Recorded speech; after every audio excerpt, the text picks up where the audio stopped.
My stepchildren told me from the very beginning, "You're nobody to us. We only answer to Mom." It should have been a warning, but I ignored it.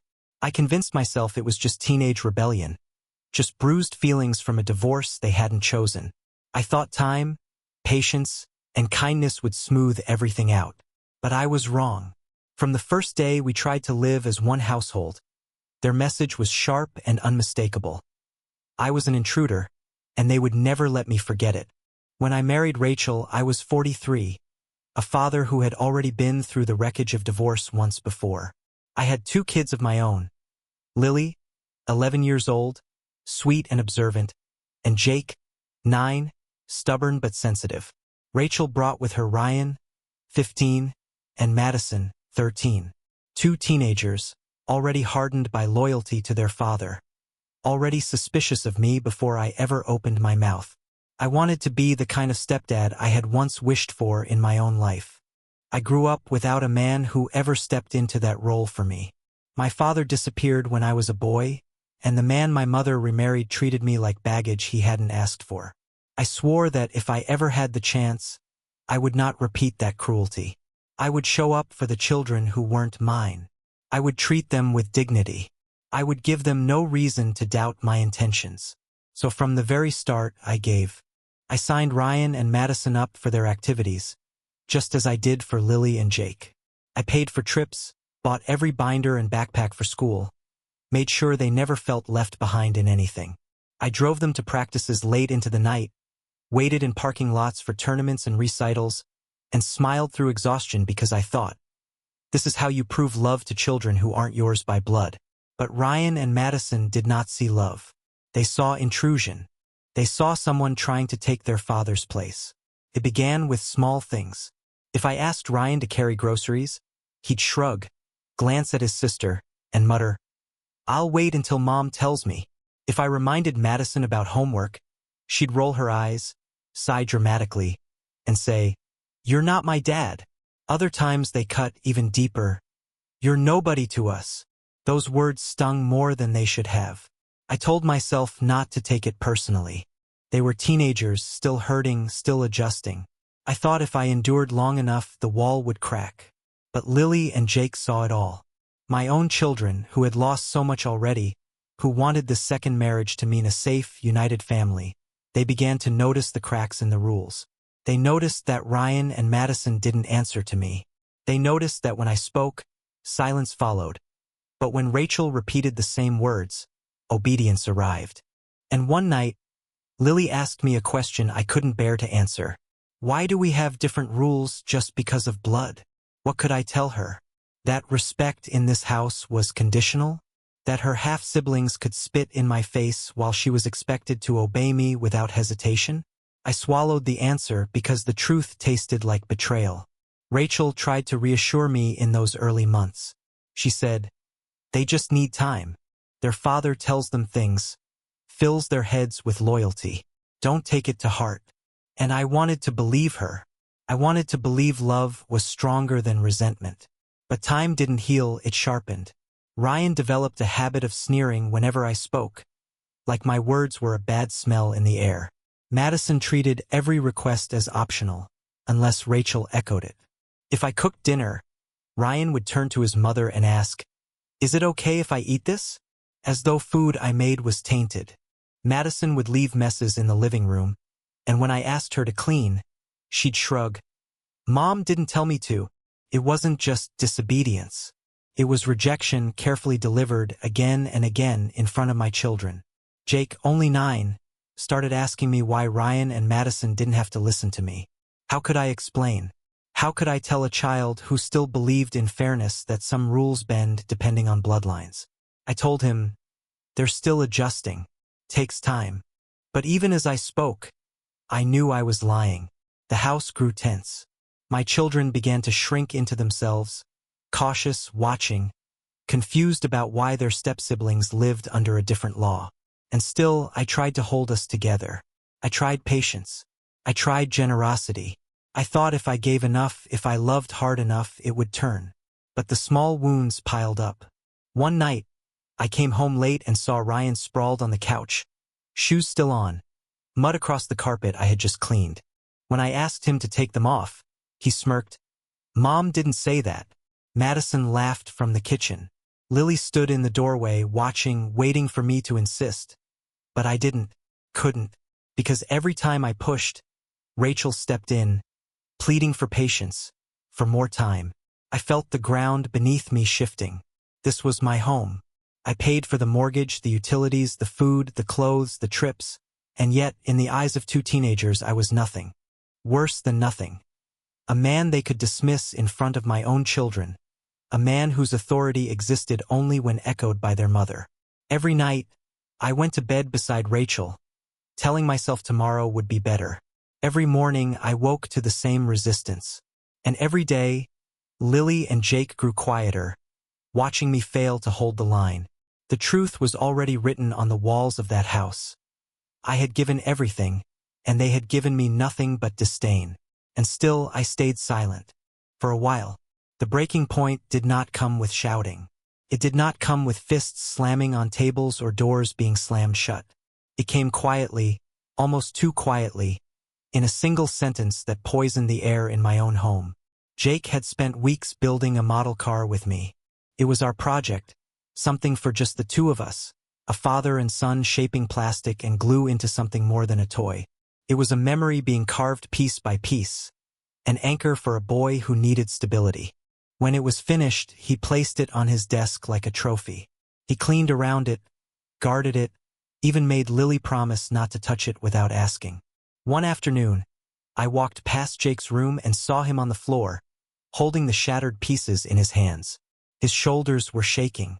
At first I thought it was an accident, that maybe he had dropped it. But then I heard the laughter from the hallway. Ryan's laughter. Jake looked up at me, eyes red, voice trembling. Ryan broke it. He just walked in and threw it. I stepped into the hall, and there he was, Ryan, leaning against the wall, smirk carved into his face like a scar. "Ryan," I said, forcing my voice to stay calm. "Why did you do that?" He shrugged, eyes sharp with teenage arrogance. "It's just a stupid toy." It wasn't just a toy. He worked hard on that. Ryan's smirk deepened. He leaned closer, dropped his voice, and delivered the sentence that still echoes in me. "Tell your dad to buy you another one. That's all he's good for anyway." The words didn't just strike Jake. They cut into me. It wasn't defiance. It wasn't rebellion. It was contempt, calculated, sharpened into a blade, and aimed at the bond one had with my son. I stood there, frozen, every instinct urging me to lash out, to yell, to demand respect. But instead, I looked at Ryan, really looked, and I saw the truth. He had no intention of ever acknowledging me as anything more than a wallet. Later that night, when Rachel was at work, the tension flared again. Madison joined Ryan in the living room. I asked her to turn down the music she had blasting from her phone. She turned, stared straight at me, and said, "Don't you dare call us your kids. We're not yours. We never will be." Ryan laughed beside her, nodding like her words sealed a pact. And that was the moment. Something inside me cracked. Not in anger, but in a cold clarity I had never felt before. I realized I had been fighting for years to build a bridge that they had no intention of ever crossing.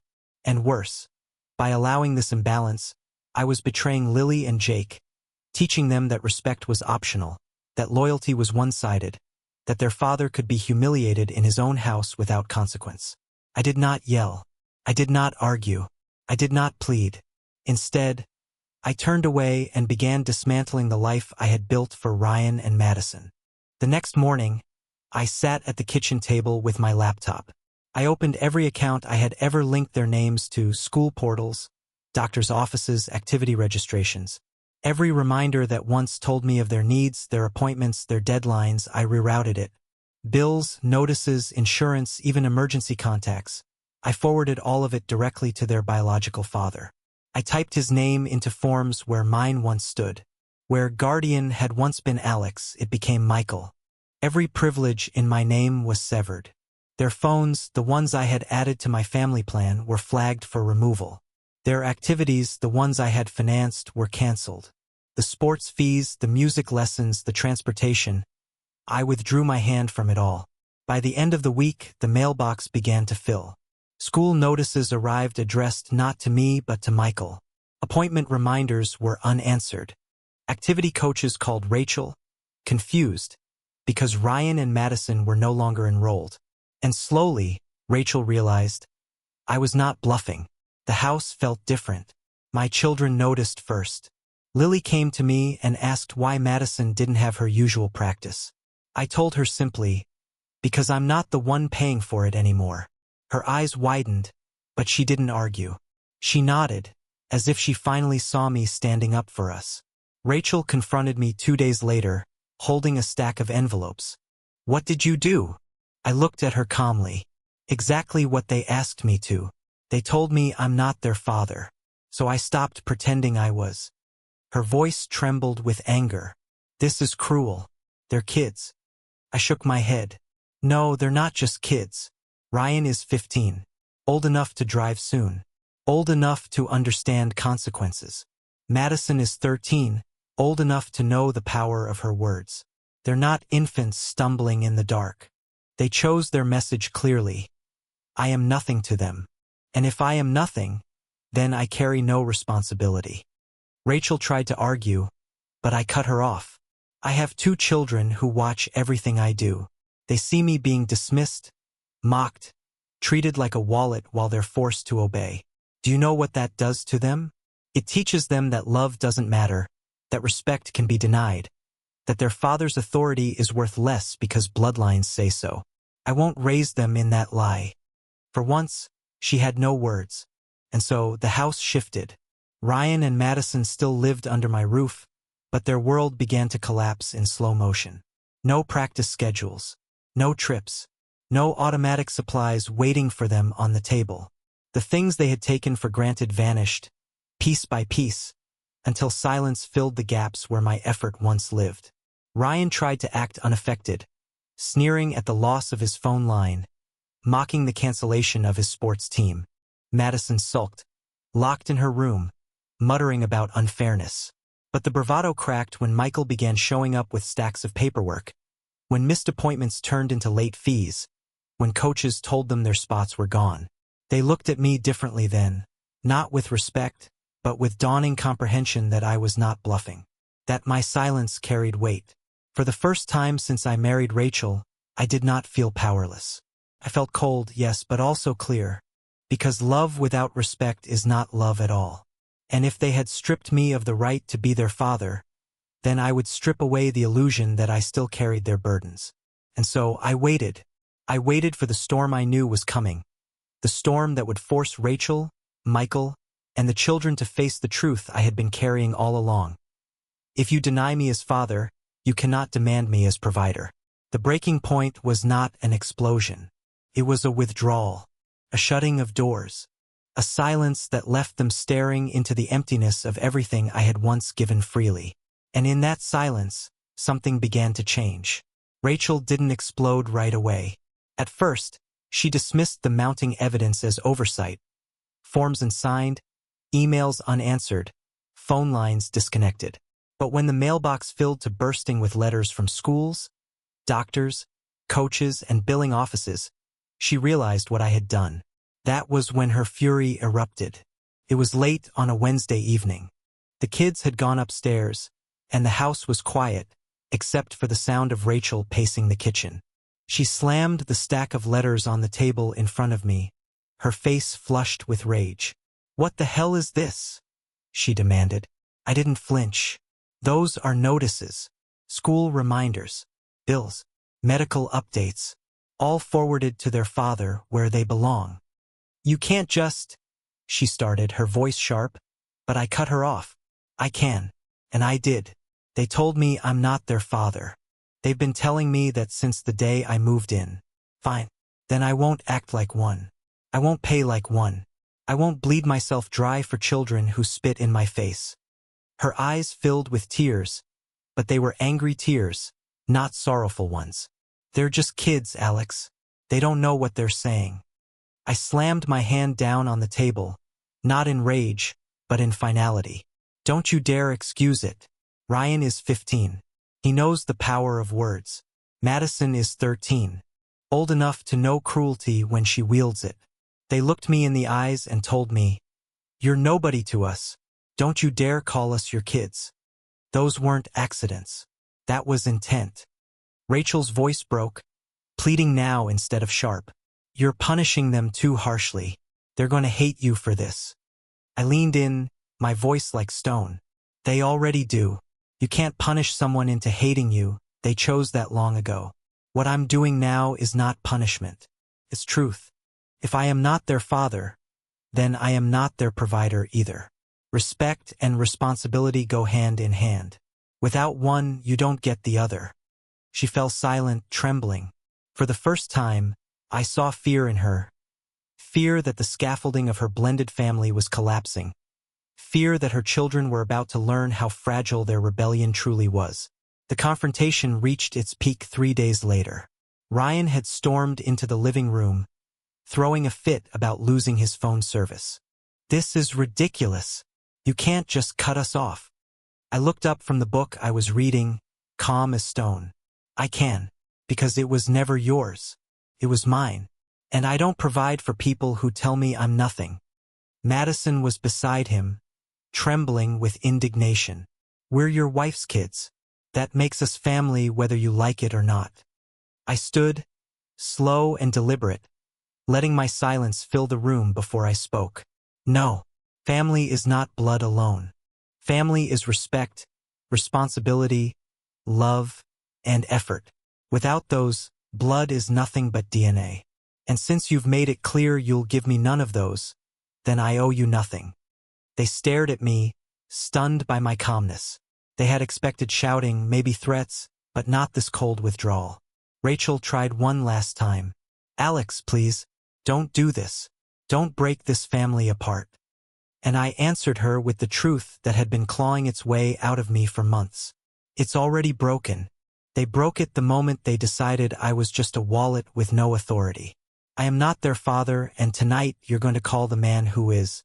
He can come pick them up. If they refuse my role, then they will live by his." Her mouth fell open. "You can't mean that." I didn't blink. "I do." The call was made. Michael arrived an hour later, headlights sweeping across the driveway, engine idling like judgment waiting at the curb. When he walked into the house, his face was tight, suspicious, bracing for a fight. Rachel rushed to him first. "Alex is kicking them out," she cried. Michael looked at me, eyes narrowed. "That true?" I stood in the center of the living room, arms crossed, steady. "I'm not kicking them out for being your children. I'm removing myself because they've told me, again and again, that I'm not their parent, that I have no authority in this house. They were right, but authority and responsibility are two sides of the same coin. If I have no authority, then I will not carry responsibility either." Michael frowned, shaking his head. "Seems harsh. They're just teenagers. Teenagers mouth off." I stepped closer, my voice low but firm. "If your son looked you in the eye and said you weren't his father, that you had no say in his life, would you still buy his food, pay his bills, carry his burdens? Or would you teach him what respect means?" Michael was silent for a long moment. Finally, he sighed, muttering, "Maybe they need that lesson." Ryan's face twisted in shock. "Dad, you're siding with him?" Michael turned to his son, his voice stern. "I'm siding with reality. You think you can spit on a man who feeds you, houses you, and still expect his hand to stay open? That's not how life works. You wanted to cut him out, now live with it." The words stunned Ryan more than anything I could have said. Madison burst into tears, clinging to Rachel, begging her not to let this happen. But I stayed firm, watching as Michael guided them out the door, their belongings already packed. The silence after they left was suffocating. Rachel sat at the table, head in her hands, sobbing. I stood at the window watching the taillights disappear, and though my heart ached, I felt something deeper, relief. For the first time, the boundaries were real. A week later, the phone rang. It was Michael. His voice was different now, softer, almost reluctant. "The kids. They want to come back." I said nothing, waiting. Ryan's quiet. He stopped with the defiance. Madison admitted she misses her mom. They're not asking to come back just for comfort. They're asking because they finally understand. Respect isn't optional. It's the condition for living together. When I hung up the phone, I knew something had shifted. For the first time, the lesson had pierced the armor of their defiance. But whether they returned or not, I had already decided. I would never again accept the role of ghost in my own home. They came back 2 weeks later. When Michael called me, he had sounded almost reluctant, as though admitting defeat. His voice carried the weight of a man who had tried to prove a point only to discover that the lesson had been learned more quickly than expected. "They want to come home," he said. "Ryan's not fighting anymore. Madison's stopped sulking. They've realized something important. They miss their mother, yes, but more than that, they miss stability. They miss the roof you provided, the structure you enforced. They're ready to listen now." Rachel overheard the call. She looked at me with wide, hopeful eyes, her lips trembling as if she wanted to beg but dared not. For days, she had lived with the tension of two worlds pulling her apart, her loyalty to her children and her fear of losing me. Now, for the first time, she saw a possibility of reconciliation. I didn't answer Michael right away. Instead, I let silence hang heavy between us. Finally, I said, "If they return, it will not be as before. They will not drift in and out of respect as if it's optional. If they want this home, they accept the rules that make it a home. No more lines drawn in blood. No more divided authority. They will respect me, or they will remain with you." Michael exhaled slowly. "I think they understand that now." When the day came, Rachel opened the door first. Ryan and Madison stood on the porch with hesitant eyes, carrying bags that looked heavier than their contents. They stepped into the house like strangers, no longer certain of their place. For the first time since I had known them, their arrogance was gone. In its place was unease, a quiet recognition that their world was not theirs to control. We sat at the kitchen table, the four of us, me, Rachel, Ryan, and Madison. Lily and Jake lingered in the doorway, watching silently, waiting to see if the balance would finally be restored. I spoke first. My voice was calm, measured. "Before you come back into this home, I need you both to understand something. I am not asking you to call me Dad. I am not asking you to love me as you love your father. But I am asking, no, requiring, that you treat me with the respect due to any adult who takes responsibility for you. If I provide for you, if I house you, if I protect you, then I will be treated as a father figure in this home. Do you understand?" Ryan lowered his eyes. His voice, usually sharp and dripping with sarcasm, was quiet. "I get it. I shouldn't have said what I did. About Jake's car. About you. It was wrong." Madison, beside him, whispered, "I'm sorry too. I didn't realize how much you did for us until it was gone. I thought it didn't matter, but it does." Rachel's eyes filled with tears, but I raised my hand to stop her from speaking. This was not about her. This was about them and about me.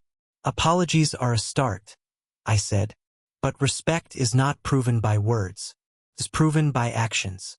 If you want to be part of this home, you will show it daily. Not because I demand obedience for my ego, but because without respect, there is no family. Do you accept that?" Both of them nodded, and though doubt still lingered in me, I allowed them to return. The first weeks were cautious, almost unnervingly quiet. Ryan avoided confrontation, speaking only when necessary, doing his chores without being reminded. Madison no longer rolled her eyes when I spoke. Instead, she murmured polite acknowledgments, her tone subdued. Lily and Jake noticed the change most. Lily whispered to me one night before bed, "It feels fair now." Jake, still wounded from Ryan's cruelty, watched with suspicion, but even he softened when Ryan stopped mocking him and instead offered help with homework one evening. It was not an overnight transformation. There were moments when the old patterns threatened to reappear. Once, Madison hesitated when I asked her to clean up after herself. But then she caught my eyes and, almost nervously, corrected herself. "Okay, I'll do it now." It was small, but in that hesitation lay the recognition of new boundaries. Ryan's change came slower, but it came. One night, I found him at the dining table, hunched over a math assignment. He stared at it for half an hour, sighing, scribbling, erasing. Finally, he came to me, not to Rachel, not to his sister, to me. "Can you help me with this?" The question was simple, but the meaning was profound.